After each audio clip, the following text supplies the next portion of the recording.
سیاسي خلک به د دې په حجرو کې ناست پولیس افسران به د دې په حجرو کې ناست نو خلکو همدا کوېسچن کولو چې یاره ما سره ظلم کېږي او پولیس ورسره ناست دی نو زه به کوم فورم ته ځم که ډېر ښه پرفارم کړی دی نو هغه ناصر دراني که پرفارم کړی دی هغه هم د پنجاب او اوس که دی کوي نو هی از آلسو فرام پنجاب د بده مرغه همدا پولیسو د بده مرغه همدا صوبه وه او د بده مرغه همدا سیاسي ګوندو چې دریم ځل دی په دې ځای حکومت خو د پنجاب نه یو پولیس والا راځي هغه آی جي جوړیږي او هغه ستا د صوبې دپاره دا کار کوي زما په خیال زموږ لوکل افسر چې دی هغه خلک خفه کولی نه شي پولیټیکل فیملیز یا پولیټیکل رسوخ یا عام سړی چې کوم والا راشي چې کله سیاسي ته دا میسج کنوی شو چې پولیس از سیریس اوس پرېږدي نه څوک هم هغې هغه خلکو نه لاس واخلي بدقسمتي وګورئ د دې ښار چې په لاهور او اسلام آباد کې دا پروجیکټس شروع شوي دي له 7 کاله مخکې کمپلیټ شوي هم دي هغې ته فایده مخلي پېښور کې 14 کاله دا تاخیر ښکار شو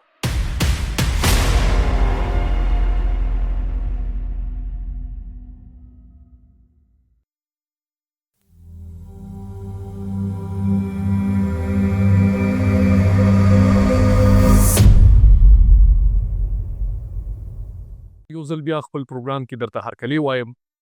نن بیا را سره خپل قربه ملګري جاوید عزیز ناست دی هرکلی ورته وایم یو ځل بیا زموږ نننی پروګرام چې دی هغه د پېښور په پختونخوا کې د سیکیورټي حالاتو په هغې باندې د جاوید نظر او څه روان دي په دې چارو باندې په دې به خبرې کوو جاوید را سره مې جاوید خان هرکلی درته وایم په خیر راغلی صاحب جاوید خان که دا راته ووایې چې په نن سبا په خبرونو کې په سوشل میډیا په اخبار یو غوغا جوړه ده چې فلانې قبضه ګروپ چې کوم دی ونیولی شو ووجلی شو فلاني ځای کې کاروایي وشوه پولیس زما سوال ډېر ساده او هغه معصومانه غونته کې دی تا نه آیا دا قسمه عناصر دلته په دې تېرې شوې دومره موده کې جوړ شوي دي نو دې کې قصور د چا دی دا کوم پولیس چې موږ نن ستایو چې دې پولیس لګیا دی صفایي پکې کوي نو آیا دا پولیس خو مخکې هم دلته و نو کو دې ته لږ په دغې نظر راته جواب راکړي چې آیا قصور د چا دی ګوره چې میا صاحب چې کوم غټ ګینګز دي چې کوم مافیاز دي دی چې اپریټ کوي نو دې سره لوور رینکس کې خلک خامخا ملو که د تاڼې پسې ته وي که د آفس پسې ته وي او د هغې د پیټرنیج نه بغیر دا غټ کارونه نه کي یو خو دې دا امپریشن ورکوي همیشه چې فلانې ما سره ملو دی ډیوې ما سره ملو دی بلکې تاسو وګورئ دې سره په اوکیژنز کې دې ملاویږي باقاعده فوټوز ویډیوز دا شیر کوي او دغه بیا میسج کنوی کوي چې لکه فلانې کس زما سړی یو افسر یا یو هلک راغلی دی او هغه دا یو ډېر غټ اپریشن لیډ کوي او ډېر افیکټیولی لیډ کوي thousands of families په زرګونو ایون په لکونو خلک چې دي هغه دا ویلکم کړی دی او اپریشیټ کوي او دا کوېشن بار بار کوي چې مخکې دا ولې نه شي که تاسو وګورئ د تېر 20 کالونه ټیرریزم یو مین چیلنج دی پولیس چې راشي نو هغه کوشش کوي چې ترهګري چې کوم اټیکس دي هغې نه ځان خلاص کړي سیکیورټي سچویشن امپروو کړي دا شي سیکنډري شوی و نو هغه سیکنډري کېدو کې امپورټنس نه ورکولو کې یا خپل ورته به ووایي چې غفلت دی د پولیس چې د کوم اډمنسټریشنز پاتې شوي دي تکړه تکړه افسران پاتې شوي دي خو یو غفلت یې کړی دی نو هغه بیا دومره سټرینتن شو بیا هغې خلکو ته میسیجز کنوی که چېره مونږ دومره سټرونګ یو چې پولیس زموږ خلاف ایکشن نشي اخیستی تاسو خیال وي چې کوم ګروپس وو دا ایګزسټ کوله د 10-12-15 کالو دا ایګزسټ کوله او د علاقې ټول خلک ته تنګ سیاسي خلک به د دې په حجرو کې ناست پولیس افسران به د دې په حجرو کې ناست نو خلکو همدا کوېسچن کولو چې یاره ما سره ظلم کېږي او پولیس ورسره ناست دی نو زه به کوم فورم ته ځم اوس د اوسني اډمنسټریشن خاص کر چې کوم میا سعید لیډ کوي دی ورته دا ویلي دي چې د چا کمپلینټ دی چا ته تھریټ دی چا ته څه ایشو ده they should come forward they should approach the office of the CCPO که SSP ته راځي که DSP ته راځي او کویک ایکشنز پرې اخیستی کېږي بلا ګروپونه الیمینیټ شو بلا ته چې دی میسج کنوی شو اوس اورو دا چې یاره ډېر خلک بهر لاړه بهر یې وتښتېده څه خلک عمرو له تللي دي او د دې اوس هم دا پلان دی چې یاره د انټرپول په ذریعه به دا خلک واپس راولو او ریټ اف د سټیټ چې دی دا به اسټابلیش کوو دا به انشور کوو. تاسو دې کې اوس چې د خپلو خبرو کې اشاره وکړه چې سیاسي هغه ملګرتیا هم په دې کې زه به دا ووایم چې یو عنصر و یا سیاسي خلکو سره د دوی کنیکشن هم یو دغه و. نو آیا دا سیاسي خلک خو اوس هم دلته شته؟ اوس دې څنګه هغوی کې نارنکشي واغشته یا اوس څنګه هغوی دې سره دا لاسونه نه میلاوي؟ چې کله سیاسي ته دا میسج کنوی شو چې پولیس از سیریس اوس پریدي نه څوک هم هغې هغه خلکو نه لاس واخیستو. نو دا تاسو وایئ چې دا شی بای ډیزاین دې وخته ساتلی شوي وشو؟ نه دا یو حادثاتي ده چې مطلب نن دا پولیس افسر CCPO راغی د سره دا ټیم راغی یا دا آی جي چې دی دا راغی نو د دې وجې نه حادثاتي نه ده. ها. زما په خیال دا د افسر کمټمنټ شو کوي. he wanted to eliminate these groups او پېښور خلکو ته یو ریلیف ورکول غوښتل. یو موقع ورته میلاو شوه لکه دی مخکې SSP پاتې شوی دی داسې نور ډسټرکټس کې پاتې شوی دی او درمیان پېښور کې ډېر ښه افسران پاتې شوي دي خو دله د کمټمنټ په وجه یو موقع میلاو شوه. he is well backed by the inspector general of police. ښه ټیم دی ورسره SSP ورسره تکړه دی SPs ورسره ښه دي SHO د خپلې مرضی. بل دا دی چې لکه روتلس اکشن د واغشتو چې کوم افسر کوتاهي کړې ده he is removed. چې کوم افسر کار نه دی کړی مطلب دا دی چې دا خبرونه میلاو شوي دي چې هغوی سره میلاو دی یا مطلب رابطې دي he is removed. نو دا داسې نه کېږي. زما په خیال حادثاتي نه دی ویل پریپیرډ اکشن دی هوم ورک شوی دی پکې خو شاته نه سپورټ هم دی او د افسر خپل کمټمنټ هم دی او د ټیم ورسره بیا کار روان کړی هم دی. د بده مرغه همدا پولیسو د بده مرغه همدا صوبه وه او د بده مرغه همدا سیاسي ګوندو چې دریم ځل دی په دې ځای حکومت کوي. یو پولیس افسر چې د دې مخکې کوم پولیس افسران تیر شوي زه د هغې نومونو ته نه ځم او نه د هغې نوم ورکول غواړم خو د پنجاب نه یو پولیس والا راځي هغه آی جي جوړیږي او هغه ستا د صوبې لپاره دا کار کوي.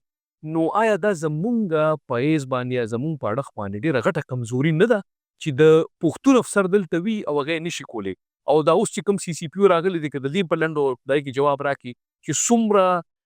تیزۍ سره د کار روان کړی دی او د نور مقاصد څه دي دې نه پس په دې څه کار کوي قبضه مافیا نه پس هم څه د ده څه نور څه کارونه داسې دي چې د دې لاس ورچي. د CCPO چې کوم فوکس دی دا په قبضه مافیا ده او بل په ډرګ ډیلرز باندې. د کرایم ریشو چې زیاته شوې ده په دې کې د آیس اډکشن یو ډېر غټ رول دی. یو خو د آیس اډکټ چې دي هغه کرایم کې انوالو دي خاص کر وایلنټ کرایم کې. بل آیس والا د آیس ارنج کولو دپاره کرایمز کوي نو دا ټول یو نیکسس دی. نو د ده دویم فوکس چې دی دیټ از اګینسټ د ډرګ ډیلرز. بل تاسو ووایئ چېرې لوکل افسر CCPO از لوکل سړی دی هی از ډوینګ ویل خو آی جیز کې که تاسو وګورئ په دې دومره وخت کې که ډېر ښه پرفارم کړی دی نو هغه ناصر دراني که پرفارم کړی دی هغه هم د پنجاب او اوس که دی کوي نو هی از آلسو فرام پنجاب. منځ کې ښه افسران پاتې شوي دي خو لکه داسې بیکینګ او داسې سپورټ او دومره کمپوزډ سټینډ دا زما په خیال لوکلس داسې نه دی. خو زه ستاسو دې سوال کې هم تاسو نه یو سوال وکړم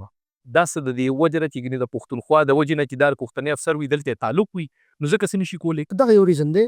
د پښتون افسر دلته پولیټیکل تعلق هم وي عام خلکو سره هم تعلق وي خو که تاسو وګورئ ډېر پښتانه افسران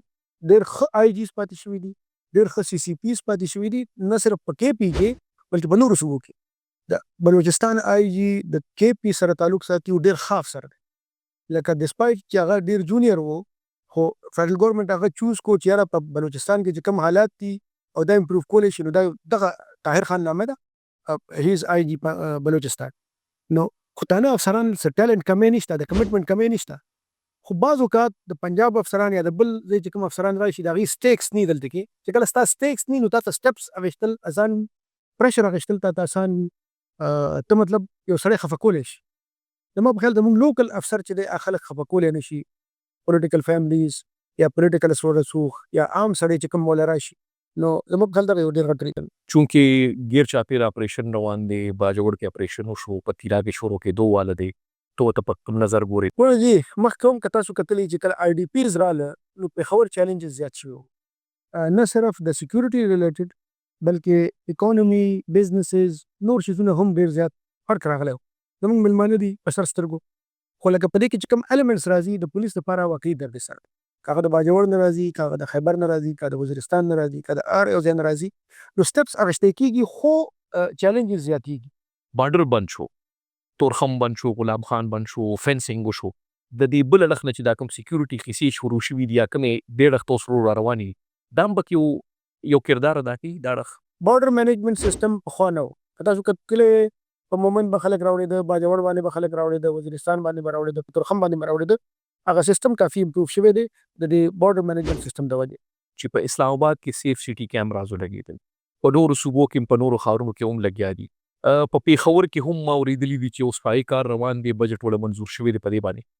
آیا دا به هم پکې یو ډېر ښه کردار ادا کړي؟ ځکه مطلب دا د مجرم شناخت کې ډېر اساني شي په پولیس په اف آی آر سیستم کې د دې به په دنیا کې ګوره جي د کرایم ډیټیکشن او د پریونشن ټیکنالوژي ټولو نه بهترین ذریعه ده. سیف سټي د پېښور دپاره پروپوز شوی و 2009 کې. په 2009 کې دا پروپوز شوه د پېښور دپاره، د لاهور دپاره او د اسلام آباد دپاره. بدقسمتي وګورئ د دې ښار چې په لاهور او اسلام آباد کې دا پروجیکټس شروع شوي دي له 7 کاله مخکې، کمپلیټ شوي هم دي، هغې ته فایده هم اخلي. پېښور کې 14 کاله دا تاخیر ښکار شو او بیا هم لکه اوس چې کوم دا اوسنی پروجیکټ دی دا ډېر ورکوټی پروجیکټ دی. چې کوم پروپوز پروجیکټ و د هغې نه دا ډېر ورکوټی دی. د پېښور مسله دا ده تر څو پورې سی سی ټي وي کیمراز نی، ستا مونیټرنګ نی، نو کرایم به کېږي. اوس که دا کیمراز جنوري اند ته پورې ولګېدې، تقریبا 850 کیمراز دي په 200 مختلف پوینټس باندې. په دې سره به ډېر امپروومنټ وشي د پریونشن هم او د انټیلیجنس هم. ډېره مننه ستا کوم جاوید خان زمونږ سټوډیو ته د راتګ او په دې شیز باندې د خبرو کتونکو مونږ د خپلې رای اظهار خو مونږ وکړو، خو ستاسو داسې کوم څه فکر وي یا سوچ وي نو په کمنټس کې راته راولېږئ. که ستاسو څه تپوسونه وي غواړئ چې د دې پروګرام حصه جوړه شئ نو موږ ته تاسو خپل سوالونه رالیږلی شئ. بل پروګرام کې به بیا کینو او په بل ټاپک په خبرې کوو. تر بیا.